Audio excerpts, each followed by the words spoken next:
So, welcome to the channel Almil Learning. So, today we're going to discuss a very important and a quite interesting topic: how a resume gets screened. I think most of us have this question in our mind, like when a HR is getting a resume, like how it really gets screened. What is the idea behind it? So, we really wanted to understand the nuances of this, right? So we want to understand it today how this resume gets screened basically. So we want to see from a HR perspective. Right? I'm going to share you some insights on how a resume gets screened from our perspective. If you see about resume screening, we do have a what is the average time a recruiter or a HR spends, if you ask me, for a resume screening. If you guess it across, many of us will think that it'd be like 5 minutes or 3 minutes, or some of them can even say it is like less than 10 seconds and all that. But on an average, if you see, we spend around close to 60 seconds to max of 2, not more than that, right? So on an average, we spend around close to 2 minutes of spending or screening a resume. So when you're screening, when you are saying that your resume is not getting calls, or when I'm not getting any calls for resumes, or if I'm not getting a proper response, then basically your resume is not passing the screening test from a HR perspective. So that is the idea behind it, right? So you're going to see in a HR what are all the screening points I'm going to see. Of course, we're going to see a series of videos where we want to understand how to create an effective resumes also. So please stay tuned. And if you have not subscribed the admin channel, please do subscribe the channel so that you will be availing all this series of videos, right? Now let us get into the screening, like how HR screening works. Basically, when you talk about HR screening, how HR screening works is there are two things that we work across. One thing is basically the job keywords. Another thing is the criterias, right? When your resume has two different perspectives, when your resume has certain job keywords and when your resume has certain criterias, then what happens is your resumes, for me, it will appear exactly, right? So that is how it works across. So that is how it works. So this is the basic idea behind how a HR screening works. Now let us go one by one. Now first let us talk about job screening. Right? For example, here I have given you a sample JD like of an account executive. So if you see there is a lot of JD which has a lot of elements which has. Now if you just go to this JD in a layman language, you will just see only the roles and responsibilities. Right? What is the roles and responsibility of a particular accounts guy and how it really works for him, and that is what you would be checking across. But when you talk from a HR perspective, or when you're creating a resumes, what you have to do is you have to pick the job keywords from the particular resumes, right? So that is how it works.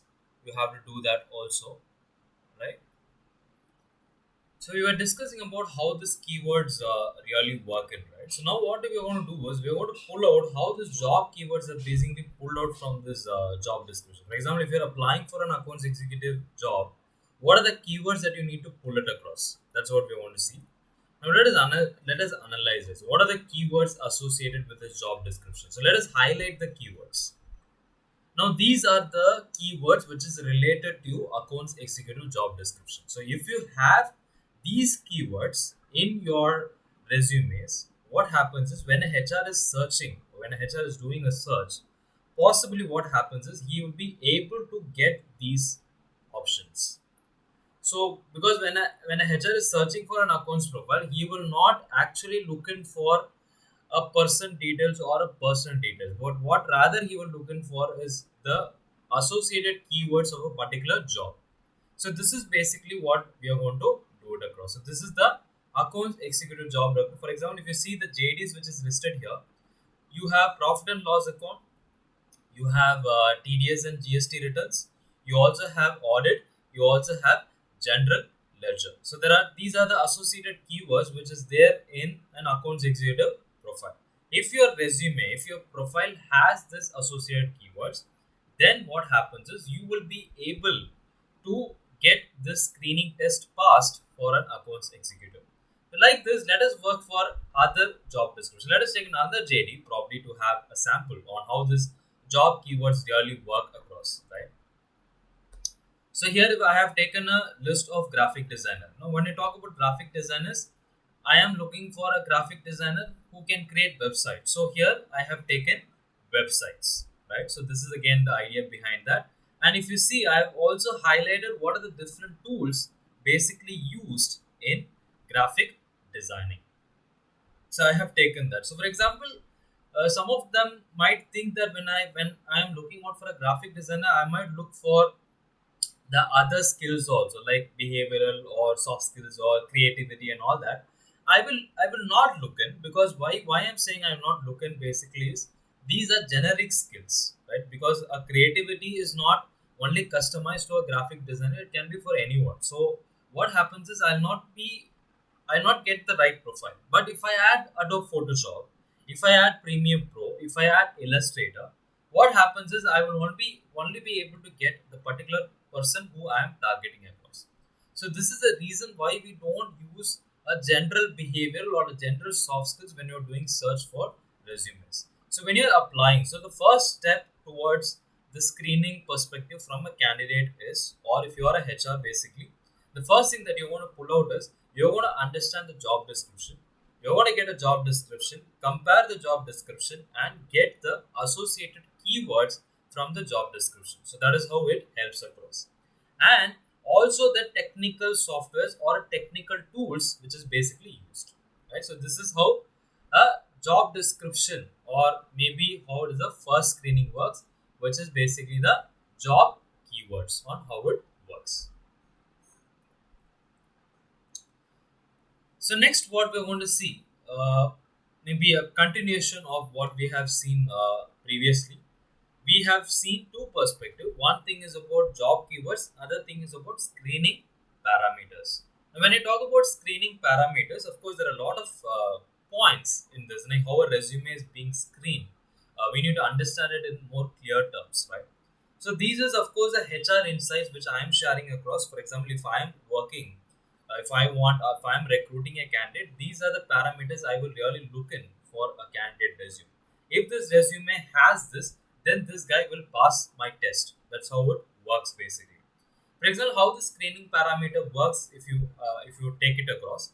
The first section we look out is the personal details. Now, what is the personal details if we talk about?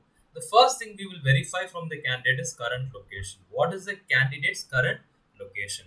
If the current location is matching with my job location, because I don't want a candidate who's really far away from my location. I wanted a candidate who would be nearby, right? For example, if the job location is in Chennai and it is very specifically in Ananagar, I might look in for people who is in and around Ananagar, right? So I might not go beyond this reach, but I'll be looking for a candidate who is in and around Ananagar, right? So that is how it works.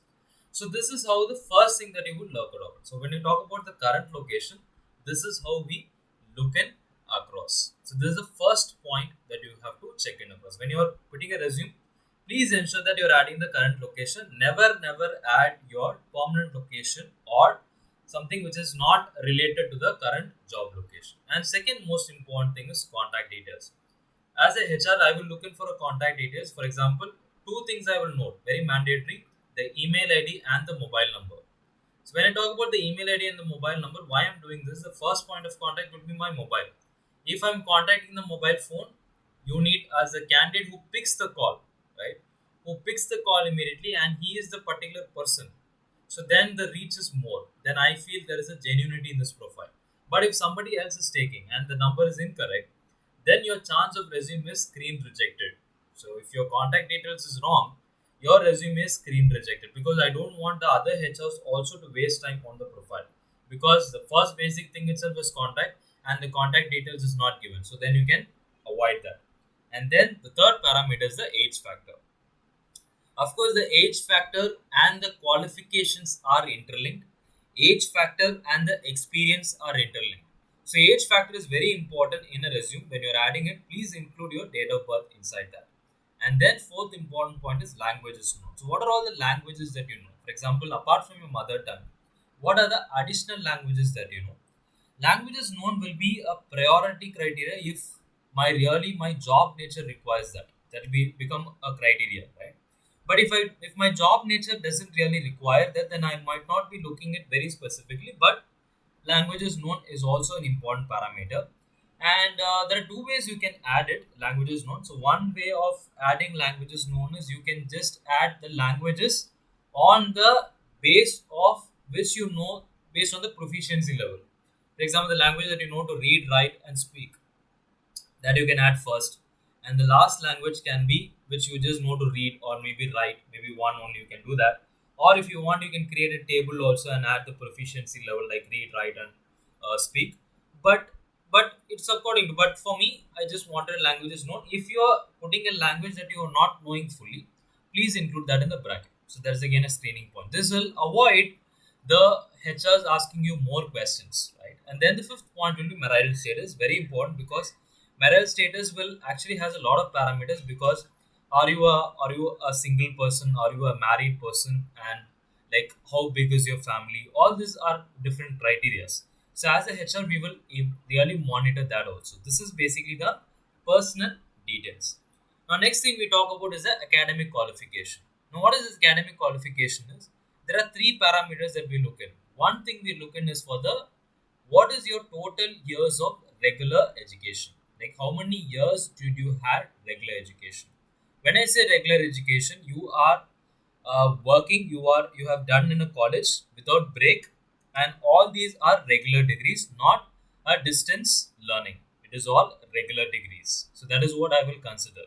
How many years? Is there a gap between the undergraduation and the post graduation? Is there really a gap between that, or is there no gap between that? So all these things we are going to work across. So this is the first major point. And the second thing we look on is for the sequence. What is the degree? What is the special area? And what is the university of college? And what is your year of passing? Very important. So this is mandatory details. If you're adding an academic qualification, please ensure that you are having a degree, you are having a university, you are having a college, which is like whatever which is more feasible, and you're also adding a year of passing. As I already told you, the age factor and the year of passing is correlated. And to find out whether you have had a regular education or not, the year of passing is the only criteria which I have. So please include that. And then you also we talk about the sequence of year of passing, also the percentages.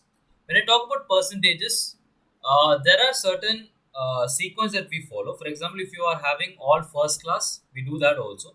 Sometimes the differentiation in the percentages, the higher and the downfall in the percentages, sometimes that can also be a criteria.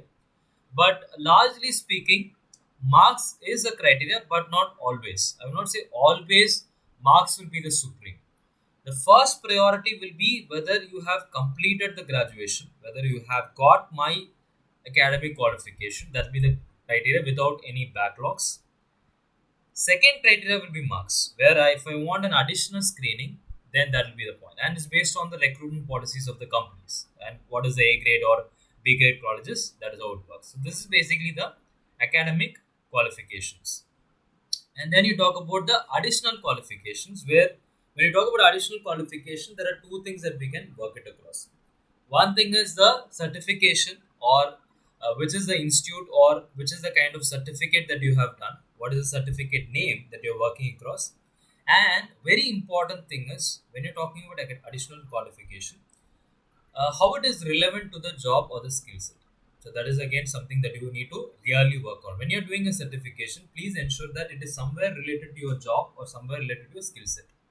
If you're not doing that, then that is something which is from a HR perspective, it is your personal learning. I will not that include in my job. It's a personal learning one, so I'm not include that. And the third thing is about the recognition. When you're talking about when you're doing a certification, you're doing it an international level certification or you're doing a normal level certification, how that really works. So that is something that you need to really look into. So these are the initial screening points like personal details, academic qualification, additional qualifications. And then you have two more accomplishments. What is the experience and the achievements or extracurricular activities? So when I talk about experience, two things are there. First thing is total number of years of experience. So I need to take a list of what will be your total years of experience. In that total years of experience, If I'm looking out for a specific development experience, what is your relevant years of development experience? Because some people will have 15 years of experience, but if you say 15 years, out of 15 years they would have worked in multiple domains. In the domain that I'll be looking at, they'll be only working for 3 or 4 years. Then, if I only looking for the, because we bifurcate experience into two different perspectives. One thing is the total experience, total paper experience. Another thing is the domain experience. So when I talk about a candidate selection, I will the more weightage will be on the domain experience only, because I might not land up taking people who have only the paper experience but not the domain experience. If they have more domain experience, then obviously these candidates are preferred more. That's what the idea is, right? So always when we look on for the resumes, there are two things that we looking for. And the third thing is number of job hops. What is job hop? Basically is jumping between companies, right? So you worked in a particular concern, you have worked in another concern. So that is how, what is the basic idea behind it. So how we are doing it across and how things are working, right? So what is the job hops? What is the nature of jumps that you have done? For me personally, if you ask me, 5 years, three companies, okay. But hops has different terminologies on how they see it in multiple companies, multiple countries. Job hops are different, but in country like India or in country like developing countries, like where you see job hops is still a parameter. Like I don't take a person who frequently jumps. I don't want him. So I will have this also as a parameter. And then connected to job hop is something that you check off. What is the average tenure in every company? For example, this person has jumped different companies, meaning his tenure in various companies is not crossing more than 6 months or not crossing more than 1 year, then that is a serious issue.